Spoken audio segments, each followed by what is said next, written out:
নমস্কাৰ, মোৰ অন্য এটা ভিডিঅ'লৈ মই আপোনালোকক স্বাগতম জনালোঁ। আজি মই এয়া বনাম মটৰৰ ঘুগুনি আলু দি আৰু শুকান ৰুটি। আজি এয়া ঠাণ্ডা খুব, ৰাতি সেই ৰুটি আৰু ঘুগুনি খাম। এয়া মোৰ মটৰ ভিজাই থৈছিলোঁ আৰু এয়া কুকাৰত দি এনেদৰে মই সিজিবলৈ দিম আৰু এয়া দিছোঁ মই নিমখ আৰু এয়া মই 4-5টামান হুইচেল দিম। তেতিয়াহে মটৰখিনি ভালদৰে সিজিব। আজি আৰু ইয়াতে দিম মই পিঁয়াজ কুটি লৈছোঁ, এয়া আদা আৰু নহৰু, 2টা জলকীয়া, 1 চামুচ জিৰা গুড়ি আৰু 1 চামুচ হালধি গুড়ি।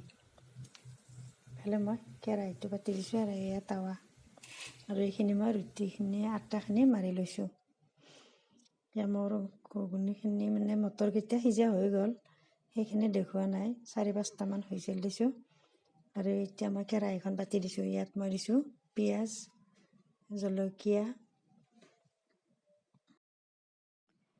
আৰু এয়া দিছোঁ মই পিঁয়াজ, 2টা কেঁচা জলকীয়া আৰু এইখিনি এতিয়া মই ভালদৰে ৰঙচুৱাকৈ ভাজি ল'ম।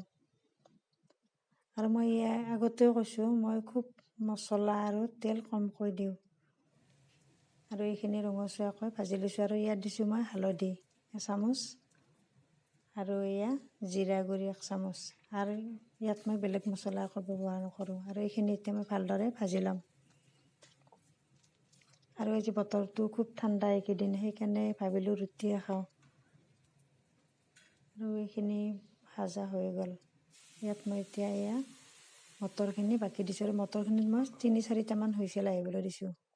এয়া ঘুগুনি ইমান ধুনীয়াকৈ সিজিছে। আৰু ইয়াত মই 2টা আলুও দিছোঁ। আলুখিনি দিলে অলপ ঘুগুনিখিনি ভাল হয়, মানে থপথপীয়া গোটা, খাবলৈও ভাল লাগে।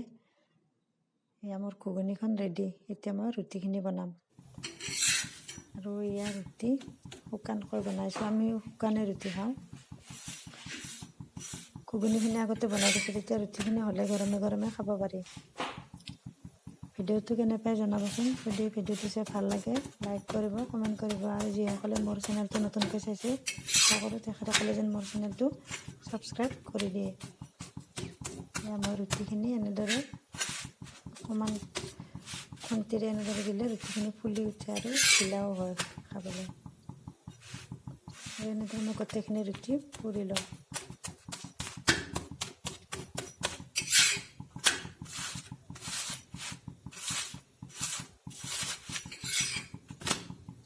ভিডিঅ'টো কেনে পাই জনাবচোন।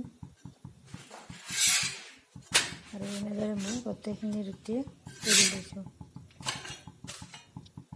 আৰু এইফালে মোৰ ঘুগুনি আৰু ৰুটি খোৱাৰ বাবে ৰেডি হৈ গ'ল। গৰম গৰম ধোৱা ওলাই আছে চাওকচোন। আৰু ইয়াত মই লৈছোঁ এটা পিঁয়াজ কাটি লৈছোঁ আৰু জলকীয়া আৰু এয়া মটৰৰ ঘুগুনি আৰু শুকান ৰুটি।